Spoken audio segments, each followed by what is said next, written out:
대한민국 남성들의 일생에서 가장 진한 메모리가 있다면 그것은 아마도 군대 생활의 추억일 것입니다. 군대에서의 나쁜 경험이나 기억조차도 시간이 흘러가면 잊어버리기 어려운 낭만적 추억으로 변신하게 됩니다. 그래서 여인들이 그렇게 싫어하는데도 남자들을 모이기만 하면 군대 이야기를 레코드판처럼 반복하지 않습니까? 그런데 시간이 흘러도 군대 생활의 경험 중에 여전히 나쁜 기억으로 연상되는 것이 있다면 그것은 기상 나팔 소리일 것입니다. 고된 훈련으로 하루를 보내고 단잠에 들어가 겨우 몇 시간을 지나지 않아 울리는 그 기상 나팔 소리, 지금 생각해도 저도 지긋지긋 몸소리 나는 그런 소리였습니다. 그런데 군대 계급이 올라가면 그 나팔 소리를 듣고도 조금은 늑장을 부릴 수 있는 여유가 생기고 그것이 위로가 되고 그것이 특권이 되죠. 제대가 가까워서 이제 일병, 이병, 일병, 상병 하다가 말년 병장 되면 기상 나팔 소리가 울려 퍼져도 조금 늑장을 부리고 점호해서 예외를 주는 것만으로도 고참 대우를 해주기 때문입니다. 그러나 그럼에도 불구하고 군대가 군대다운 군대로 군대를 훈련하여 군대의 목적을 달성하기 위해서 나팔은 반드시 꼭 필요한 것이지요. 그런데 우리가 성경을 읽어보면 성경의 민족 이스라엘에게도 나팔은 매우 중요한 의미를 지니고 있었습니다. 이스라엘 백성들은요, 새해를 어떻게 시작하냐면 나팔을 울리는 것으로 시작해요. 양의 뿔로 만들어진 소위 양각 나팔, 쇼파르라는 나팔을 울리는 것으로 이스라엘 백성들은 새해를 시작합니다. 그래서 새해 별명이 있어요. 새해라는 절기를 나팔절이라고 부르는 것입니다. The Feast of Trumpet, 나팔절이라고 부릅니다. 여기 사용되는 나팔은 어린 양의 뿔로 만들어집니다. 우리가 어린 양 그러면 제일 먼저 생각나는 사건이 있다면 창세기의 아브라함 사건이죠. 아브라함이 이삭을 죽음의 제물로 바치려는 찰나 하나님이 멈추라고 말씀하시면서 수풀에 걸린 어린 양을 보여주시고 대신 그 어린 양을 제물로 바침으로 이삭의 생명이 구출되는 사건을 기억합니다. 그래서 이 어린 양의 희생을 통해 새날이 온다라는 메시지를 던지는 나팔, 양각 나팔이 부러진 것입니다. 과거 이스라엘 왕의 자리에 취임하는 대관식이나 지금도 이스라엘의 대통령 취임식에서는 이 쇼파르라는 나팔이 불리워집니다. 얼마 전에 한국에도 대통령 당선자의 취임식이 있었습니다마는 이스라엘 대통령 취임식의 가장 중요한 시그널은 나팔이에요. 쇼파르 나팔을 부는 것입니다. 나팔의 역사는 거의 3,000년 이상이 된 것으로 나팔과 함께 이스라엘은 선민의 역사를 만들어 왔던 것입니다. 그런데 이런 이스라엘 백성들이 이제 시내산에 한동안 머물렀다가 다시 광야를 향해 나아가면서 하나님은 모세에게 지시하셔서 제사장들을 통해 나팔을 불도록 하십니다. 그리고 구체적으로 제사장들이 나팔을 언제 불어야 할 것인가 그 때를 정해 주십니다. 저는 본문을 묵상하면서 제 마음속에 강하게 다가온 메시지가 있다면 지금이야말로 한국교회가 나팔을 불어야 할 때다라는 사실이 다가왔습니다.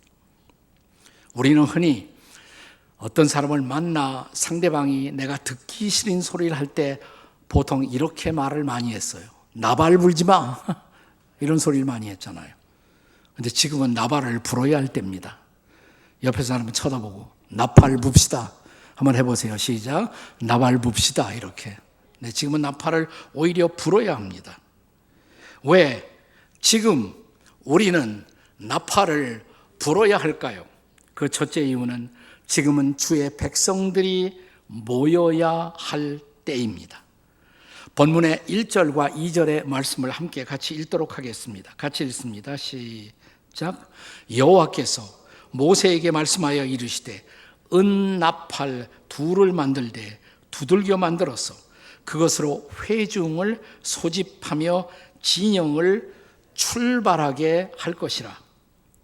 네, 여기는 은나팔이에요. 네, 양강나팔은 아니고 은으로 만들어진 나팔입니다. 그런데 나팔을 한 번만 부르면 지도자를 소집하는 것이에요. 그런데 여기는 둘이죠. 쌍나팔입니다. 쌍나팔이 불려지면 온 회중을 소집하는 것입니다. 여기에 회중을 소집하며 라는 말씀이 있었죠. 우리가 함께 읽은 말씀 가운데 우리가 영어의 킹 제임스 버전을 읽어보면 회중을 소집한다라는 말이 calling of the assembly 이렇게 되어 있어요. calling of the assembly, 회중을 calling한다, 부른다는 뜻입니다. 그런데 우리가 신약 성경을 읽어보면 이 신약 성경에서는 이 소집된 회중을 가리켜 교회라고 부르는 것입니다. 교회. 우리가 히라보로 교회를 에클레시아라고 부릅니다. 다 같이 한번 에클레시아. 두 가지 단어가 결합했어요. 에크라는 단어와 클레시아, 칼레오. 에크는 영어의 전치사 out of, from. 그러니까 무엇으로부터 불러냄을 받아 형성된 공동체. 그게 바로 교회인 것입니다. 자, 그렇다면 구약 성경의 광야를 행진하던 이스라엘 백성들, 그들은 거대한 하나의 교회라고 할 수가 있을 것입니다. 실제로 사도행전 7장 38절의 말씀을 보겠습니다. 같이 읽습니다. 사도행전 7장 38절 시작. 시내산에서 말하던 그 천사와 우리 조상들과 함께 광야 교회에 있었고 또 살아있는 말씀을 받아 우리에게 주던 자가 이 사람이라. 이 사람이 모세를 말하는 거예요.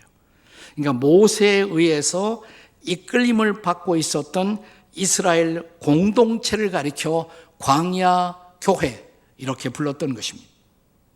자, 지금 제사장이 불고 있는 나팔은 교회로 소집하는, 온 백성이 교회로 하나님 앞에 모이는 나팔 소리였던 것입니다.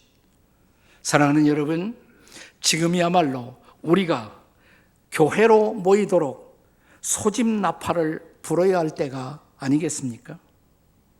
자, 신약의 교회, 새로운 언약의 교회는 본질적으로 십자가의 죽음에서 부활하신 예수 그리스도를 머리로 한 모임의 공동체, 이것이 신약교회죠. 그런데 신약교회 역사를 보여주는 사도행전을 읽어보면 이 사도행전에 반복되는 중요한 단어가 있어요. 떡을 때려 하여 모였더니. 자, 사도행전 20장 7절의 말씀을 함께 보시겠습니다. 사도행전 20장 7절입니다. 같이 시작.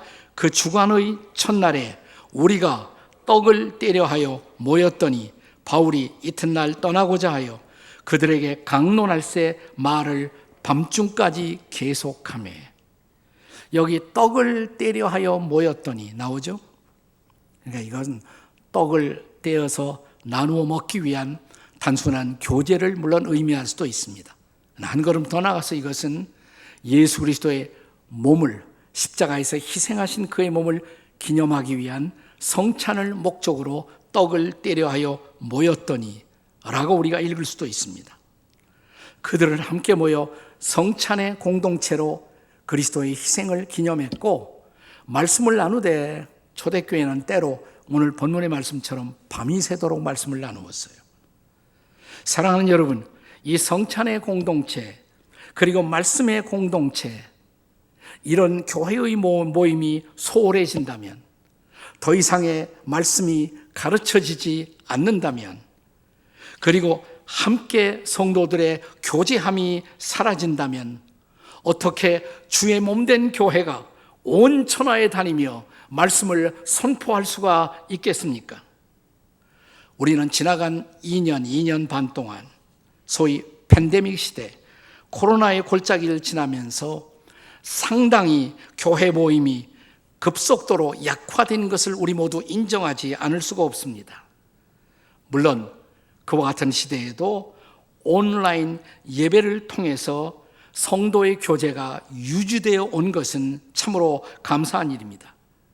그러나 과거 코로나 이전에 교회 공동체로 함께 모였을 때 회중이 함께 예배드리고 함께 찬양하고 함께 말씀을 받고 함께 성찬을 나누면서 우리의 마음이 뜨거웠던 그 시절의 감동, 그런 은혜를 우리가 지금 과연 우리가 붙들고 있을까요?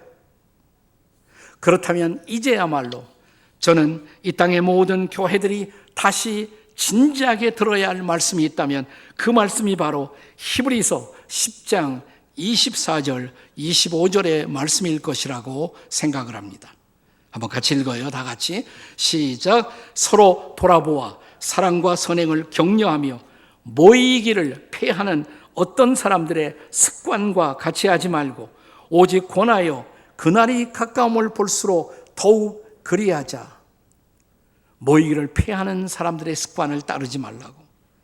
그날이 가까움을 볼수록 하나님의 나라가 완성되고 역사가 완성되는 그때가 가까움을 볼수록 더욱 모이기를 힘쓰라고. 우리는 교회 역사를 읽어보면 종종 교회의 공적인 모임이 폐지되는 위기를 경험한 때가 있었어요. 적지 않게 그런 때가 있었습니다. 그것은 우리가 겪어왔던 이런 전염병 같은 위기도 있었고 때로는 강렬한 그런 정부 체제에 의한 박해로 말미암은 때일 수도 있습니다. 지금 중국의 교회들이 그런 모임 폐지의 위기를 제일 아주 신랄하게 겪고 있습니다. 하지만 그때마다 하나님은 또 한 번 하늘을 여시고 부흥의 역사를 부어주세요. 그리고 한 번 부흥을 체험하면 우리는 다시 모였고 그리고 모여서 교회 공동체의 사명을 감당함으로 지금까지 걸어왔던 것입니다. 그렇다면 사랑하는 여러분, 우리가 살고 있는 우리 시대의 이 광야에 지금이야말로 하나님의 나팔이 울려야 할 때가 아니겠습니까? 그리고 우리 모두 예배의 자리에 다시 한번 모일 수 있기를 주의 이름으로 축복합니다. 자, 나팔이 울려 퍼졌던 또 하나의 목적이 있습니다. 첫째로 이것은 모이라는 소집의 나팔이고, 둘째는 지금은 주의 백성들이 행진할 때이기 때문입니다. 우리는 지나간 민수기 9장을 함께 보면서 구름이 머물면 회중이 머물렀어요. 그리고 그 머문 채로 하나님을 예배하면서 하나님의 음성을 들었습니다. 어느 정도 멈춤의 목적이 실현되면 다시 성막 위에 있던 구름이 떠올랐죠. 그리고 다시 행진이 시작됩니다. 이 행진이 시작될 때 나팔 소리가 울려 퍼지는 것이에요. 그러니까 나팔 소리의 시그널의 또 하나의 목적은 행진을 명하는 것이었습니다. 오늘 본문 5절과 6절을 함께 보겠습니다. 5절과 6절에요. 같이 읽겠습니다. 시작. 너희가 그것을 크게 불 때에는 동쪽 진영들이 행진할 것이며 두 번째로 크게 불 때에는 남쪽 진영들이 행진할 것이라. 떠나려 할 때에는 나팔 소리를 크게 불 것이며. 여기 반복적으로 계속 등장하는 단어가 무슨 단어죠? 행진이라는 단어예요. 행진. 자, 그러니까 이때의 나팔은 행진을 알리는 신호였던 것입니다. 그래서 우리가 부르는 찬송가 360장에도 행군 나팔 소리에 주의 호령 났으니 십자가의 군기를 높이 들고 나가세 하지 않았습니까? 자, 우리가 마땅히 행진해야 할 때 행진하지 못한다면 결과는 뭘까요? 그건 퇴진이에요. 멈추는 것이 아니라 퇴진입니다. 행진하지 않으면 퇴진인 것입니다. 한번 따라서 하세요. 행진하지 못하면 퇴진입니다. 옆에 사람 보고 행진하지 않으면 퇴진이십니다. 네. 자, 우리는 기독교 신앙의 한 특성을 가리켜서 종말론적 신앙 이렇게 부릅니다. 종말론적 신앙. 근데 이 말을 사용할 때 오해가 참 많아요. 우리는 종말론적 신앙 그러면 항상 말세만 생각하고 살라는 뜻으로 오해할 수가 있습니다. 그게 아닙니다. 성경적으로 종말이라는 것은 완성의 순간을 뜻합니다. 그러니까 종말론적으로 산다는 것은 그 완성의 순간, 혹은 이것을 오메가 포인트라고 불러요. 완성의 순간, 오메가 포인트를 바라보며 하나님의 뜻이 실현되도록 나의 삶과 우리의 모든 시간을 그분 앞에 바쳐 산다는 것, 그것이 종말론적 삶이라고 부르는 것입니다. 제가 좋아하는 설교자 조지 트루엣이 한 말을 제가 종종 인용하죠. 가장 위대한 지식, 그것은 하나님의 뜻을 아는 것이고, 가장 위대한 성취, 그것은 하나님의 뜻을 행하는 것이다. 반복합니다. 가장 위대한 지식, the greatest knowledge, 가장 위대한 지식, to know the will of God, 하나님의 뜻을 아는 것, 가장 위대한 성취, the greatest achievement, 그것은 doing the will of God, 하나님의 뜻을 행하는 것이라고. 사랑하는 여러분, 우리가 인생을 전진한다, 이게 무슨 의미겠습니까? 나를 향하신, 우리를 향하신 하나님의 뜻을 이루고자 한 걸음 한 걸음 앞으로 나아간다는 것입니다. 그리고 어느 날 우리가 인생의 마지막을 앞에 두고 우리는 우리의 주님 예수님처럼 말할 수 있어야 합니다. 그분이 인생의 마지막 순간을 앞에 바라보시며 요한복음 17장 4절에서 그는 이렇게 아버지 하나님 앞에 고백하시죠. 자, 우리 같이 읽습니다. 시작. 아버지께서 내게 하라고 주신 일을 내가 이루어 아버지를 영화롭게 하였사오니. 아버지, 나에게 하라고 주신 그 일을 제가 이루어 아버지를 영화롭게 하였습니다. 예수님이니까 그런 고백이 가능했겠지요. 아닙니다. 그렇다면 이제 예수님의 제자, 우리와 똑같은 피와 살을 가진, 우리처럼 불완전하고 실수할 수 있는 인생이었던 바울 사도의 마지막 고백을 들어보실까요? 그가 인생을 마지막 앞에 두고 한 유명한 고백, 우리가 자주 인용하는 고백입니다. 디모데 후서 4장 6절이야 8절의 말씀입니다. 같이 읽습니다. 시작. 전제와 같이 내가 벌써 부어지고 나의 떠날 기약이 가까웠도다. 나의 선한 싸움을 싸우고 나의 달려갈 길을 마치고 믿음을 지켰으니 이제 후로는 나를 위하여 의의 면류관이 예비되었으므로. 아멘. 바로 그 고백의 날, 그렇게 고백할 그날을 바라보며 이제 앞으로 행진하라는 것입니다. 자, 지금까지 이스라엘 백성들은 출애굽한 후에 시내산에 와서 시내산 부근에서 1년 가까이 머물렀던 것입니다. 그러니까 계속 머물러 있을 수 없잖아요. 이제 드디어 나팔 소리가 울려 퍼집니다. 광야를 향해서 행진하라는 것입니다. 약속의 땅을 향해 행진하라는 것입니다. 소명의 실현을 향해 나아가라는 것입니다. 자, 이제 우리도 우리를 불러주신, 우리를 소집하신 그분이 우리를 위해 가지신 마지막 목표, 그 목표를 향해 나아갈 수가 있을까요? 저는 누구라도 인생의 목표를 나는 100% 실현했다, 아마 그런 사람은 존재하지 않을 거예요. 하지만 우리가 목표를 향해 살다가 어느 정도 목표에 근접한 상태 속에서 우리는 우리가 지금까지 달려왔던 바톤을 다음 주자에게 남겨주고 인생을 퇴장하는 것이 보편적 인생의 그림이고, 그것이 주님이 기대하는 보편적 소명이라고 저는 생각을 합니다.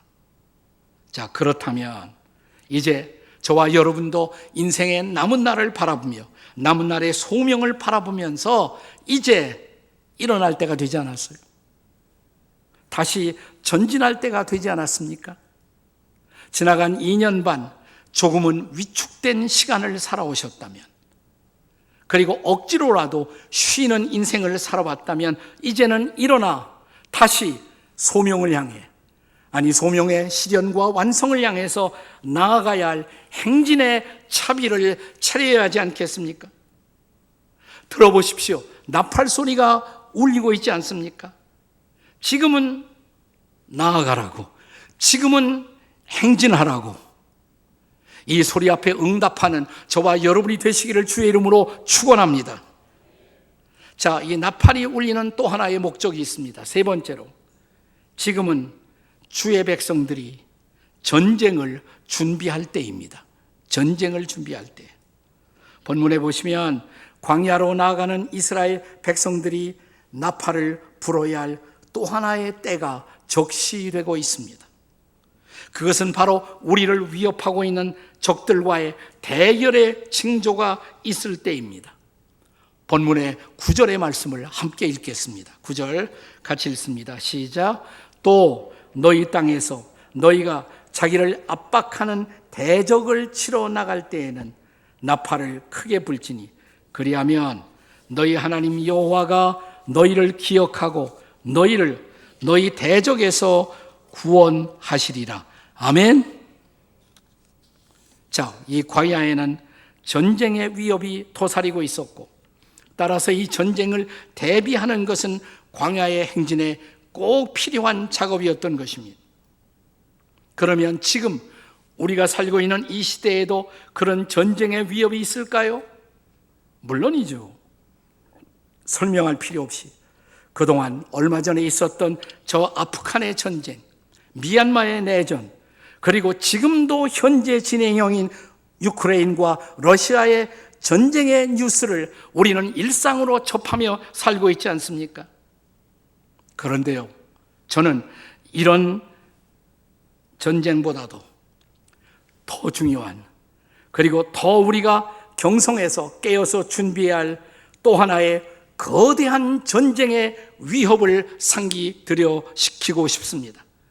그 전쟁이 뭘까요? 성경은 그 전쟁을 종말론적 영적 전쟁 이렇게 부르고 있습니다. 종말론적 영적 전쟁. 이 전쟁은 저 하늘에서 시작된 전쟁입니다. 요한계시록 12장 7절의 말씀을 보겠습니다. 요한계시록 12장 7절 같이 읽습니다. 시작. 하늘에 전쟁이 있으니 미가엘과 그의 사자들이 용과 더불어 싸울세 용과 그의 사자들도 싸우나.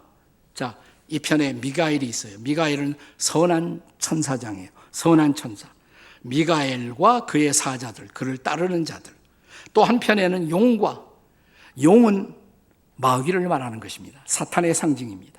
용과 그의 사자들이 저 하늘에서 싸우고 있었다고. 그런데 계속 읽어 내려가면 계시록 12장 9절입니다. 9절 말씀을 같이 읽겠습니다. 시작. 큰 용이 내쫓기니 옛뱀 곧 마귀라고도 하고 사탄이라고도 하며 온 천하를 꿰는 자라. 그가 땅으로 내쫓기니 그의 사자들도 그와 함께 내쫓기니라. 근데 사탄이 이 하늘에서 내어 쫓겼다는 것이에요. 땅으로 왔다는 것입니다. 마귀와 마귀를 따르는 자들이. 그래서 하늘의 전쟁이 땅의 전쟁으로 이어지고 있다는 것입니다. 자, 이어지는 이제 12장 12절, 요한계시록 12장 12절 말씀을 함께 읽겠습니다. 다 같이 시작. 땅과 바다가 화 있을진저 이는 마귀가 자기의 때가 얼마 남지 않은 줄을 알므로 크게 분내어 너희에게 내려갔음이로라. 지금이 바로 그런 때예요. 그러니까 마귀가 내려와서 자기의 때가 얼마 남지 않은 줄을 알고 분노하고 있다. 다시 말하면 마귀의 최후의 발악의 시간이다 이 말입니다. 사탄의 최후의 발악의 순간, 그 어둠의 전쟁이 지금 바야흐로 벌어지고 있다는 것입니다. 따라서 이제는 나팔을 불어야 한다고, 하나님의 백성들을 깨워야 한다고, 그들이 일어나 준비해야 한다고. 자, 이 경고를 에베소서 6장 10절 이하에서 바울은 어떻게 설명하고 있습니까? 비교적 우리에게 익숙한 구절이죠. 자, 에베소 6장 10절 이하 같이 읽습니다. 다 같이 시작. 끝으로 너희가 주 안에서와 그 힘의 능력으로 강건하여지고, 그 다음 마귀의 간계를 능히 대적하기 위하여 하나님의 전신갑주를 입으라. 우리의 씨름은 혈과 육을 상대로 한 것이 아니요 통치자들과 권세자들과 이 어둠의 세상 주관자들과 하늘에 있는 악의 영들을 상대함이라. 아멘. 이렇게 시작해. 끝으로 옛날 번역에는 종말로 그랬어요. 자, 여기 12절에 우리의 씨 이름은 왜 이렇게 번역했는지 몰라요. 아주 약하게, 틀린 것은 아니지만 약하게 번역을 했어요. 우리의 싸움은, 이 말이에요. 우리의 싸움은 혈과 육의 싸움이 아니다. 마지막에 하늘에 있는 악의 영들을 상대로 싸우는 것이다. 영적 전쟁이다, 이 말입니다. 그 영적 전쟁에서 사단을, 마귀의 관계를 대적하기 위해서 우리는 전신갑주로 무장해야 한다. 바울이 그렇게 말합니다. 그렇습니다. 우리가 살고 있는 이 시대에 우리의 미래에 대한 기대가 있습니다. 자, 지금보다는 훨씬 나은 세상이 우리를 기다리고 있다고 기대하고 싶어집니다. 과학이 좀 더 발전하면, 그리고 문화가 좀 더 발전하면 요즘 말하는 메타버스의 새로운 시대도 올 것이고 그런 기대가 있어요. 물론 과학기술은 상당히 발전할지 모릅니다. 또 우리는 더 화려한 문화를 경험하게 될지도 모릅니다. 그런데 죄송합니다마는 잘 들으십시오. 그럼에도 불구하고 세상은 앞으로 더욱 어두워질 것이고 세상에서의 악은 더욱 기승을 부릴 것이고 사람들의 가치관은 더욱 혼란해질 것이고 역사의 전망은 더욱 비관적이 될 수가 있다는 것이 성경의 경고인 것입니다. 문제는 이것입니다. 이런 시대를 직면하면서 우리가 깨어 준비하고 있는가? 영적 무장을 하고 있는가? 우리는 정말 하나님의 전신갑주로 무장하고 있을까요? 자, 에베소 6장 10절 이하에 그 영적 무장이 잘 나와 있죠. 머리부터, 머리에는 뭘 쓰라고? 구원의 투구. 그 말은 머리가 제일 중요해요. 구원의 확신. 정말 그것으로 준비해야 한다, 이 말이에요. 구원의 투구. 또 가슴은 의의 흉배. 우리가 의롭담을 받은 사람으로서 의를 목표로 한 삶의 행군을 할 수 있는 가슴이 준비되어 있는지. 의의 흉배. 허리에는 뭘 띠고? 진리의 허리띠, 진실의 허리띠. 거짓을 벗어버리고 진리로 허리띠를 띠고, 또 신발은 뭐예요? 신발은 평화의 복음의 신을 신고, 또 한 손에는 믿음의 방패, 그리고 또 한 손에는 뭐예요? 성령의 검, 왼손잡이는 바꿔 들고, 등에는 없어요. 등에는 무장이 없어요. 그러니까 절대로 등을 보이지 말고 앞으로, 이 말입니다. 앞으로. 네, 그렇게 우리는 준비되어 있을까요? 지나간 어떤 시대보다도 우리는 믿음의 방패를 더욱 견고히 붙들고 말씀의 검을 예리하게 갈고 기도에 무릎을 꿇고 미래를 향해 준비하고 있을까요? 기도하고 있을까요? 그렇게 우리의 자녀들을 위해서도, 우리의 조국을 위해서도, 그리고 우리의 교회를 위해서도 말입니다. 일제 강점기 신사참배가 전 국가적으로 강요되자 그 신사참배 거부를 결단하고 다가오는 일제의 탄압의 손길을 느끼면서 당시에 우리의 자랑스러운 선배 주기철 목사님은 이런 말을 남깁니다. 이게 신사참배를 앞두고 체포되기 직전에 그가 남긴 말이에요. 칼날이 내게 다가온다 해도 그 칼날을 향해 나아갈 것입니다. 내 앞에는 오직 일사각오의 길만이 있을 뿐입니다. 그는 이 어두운 시대에 후퇴하지 않았습니다. 앞을 향해 나아가고자 하는 것입니다. 그리고 자신의 생명을 거룩한 순교의 제물로 바쳐 교회를 지켰던 것입니다. 사랑하는 여러분, 지금 바야흐로 영적 전쟁을 알리는 나팔 소리가 울려 퍼지고 있지 않습니까?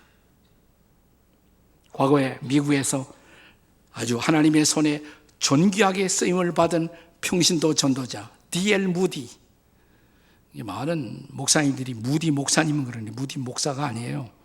평신도 전도자예요, 본래. 자, D.L. 무디는 시카고에 거룩한 전쟁을 선포하고 내가 살고 있는 시카고부터 복음화시키겠다고. 그리고 전 세계를 하나님의 말씀으로 바꾸겠다고 결단합니다. 그를 함께 도왔던 팀들이 있어요. 그 중에 음악가 한 사람이 있었습니다. 타우너 박사라는 분이 있었는데 닥터 타우너가 어느 날, 사실 무디는 정기적으로 시카고에서 일주일에 한 번 이상 그는 거리에 나가서 복음을 실제로 사람들을 만나 전했습니다.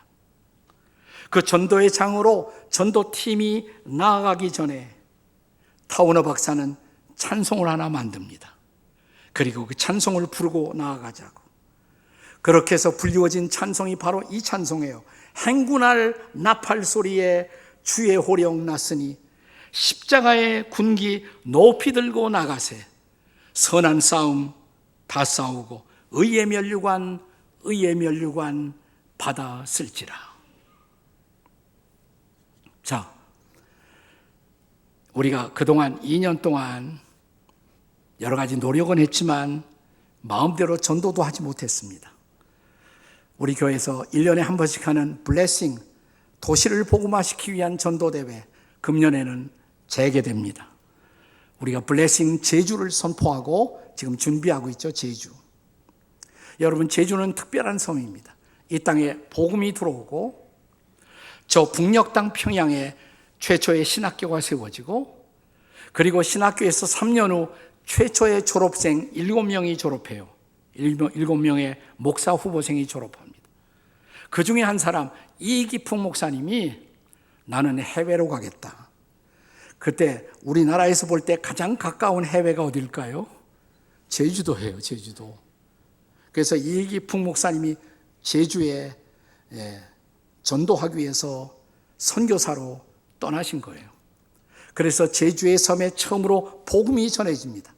여러분이 제주에 가시면 이기풍 목사님의 전도의 그 열정을, 그 자리를 따라가 보실 수가 있어요. 지금도 그렇습니다만 얼마나 거기에 미신과 어둠이 많았는지.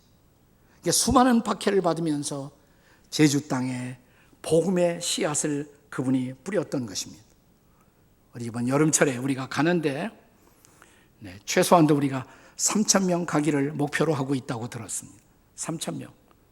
3,000명이 가서 우리가 50교회를 흩어져서 전도하고, 그리고 7월 20일 제주 컨벤션 센터에서 5,000석 이상이거든요. 안 믿는 사람들 다 교회마다 전도해서 거기 와서 그리스도의 복음을 선포할 것입니다.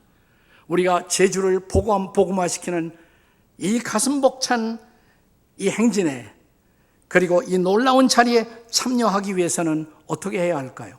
누가 거기 가야 돼요? 누가 가야 돼요? 누가? 다 같이 가슴을 치면서 내가. 근데 내가 하려면 여러분 빨리 지금 하셔야 돼요. 비행기 표를 구하기 어려워요, 벌써. 그래서 빨리 신청하시고 빨리 준비하셔야 합니다. 저는 벅찬 기대가 있습니다. 3년 만에 다시 열리는 이 블레싱 도시 복음화 이 선포를 통해서 제주가 한번 변하는 모습을 보고 싶어요. 여러분, 나팔이 울리고 있습니다. 모이라고, 예배하라고, 다시 말씀을 붙들라고. 거기서 끝나지 않고 이제 우리가 나아가야 된다고, 행군해야 한다고. 그리고 우리는 우리를 막고 있는 사탄의 세력과 대결하면서 복음의 새로운 시대를 열어야 한다고. 이 위대한 전장, 이 종말론적 영적 전장에 나아가서 우리의 삶을 드리는, 주께 헌신하는, 나는 지구촌의 아름다운 귀한 하나님의 백성들을 보고 싶습니다. 이 일 가운데 헌신하는 여러분과 제가 될 수 있기를 주의 이름으로 축원합니다. 아멘. 그 일에 앞장서는 여러분과 제가 될 수 있기를 주의 이름으로 축원합니다. 다시 축원합니다. 아멘. 제주에서 만납시다. 우리 옆에 사람 보고 제주에서 만납시다. 안 만날 거예요. 기도하시겠습니다.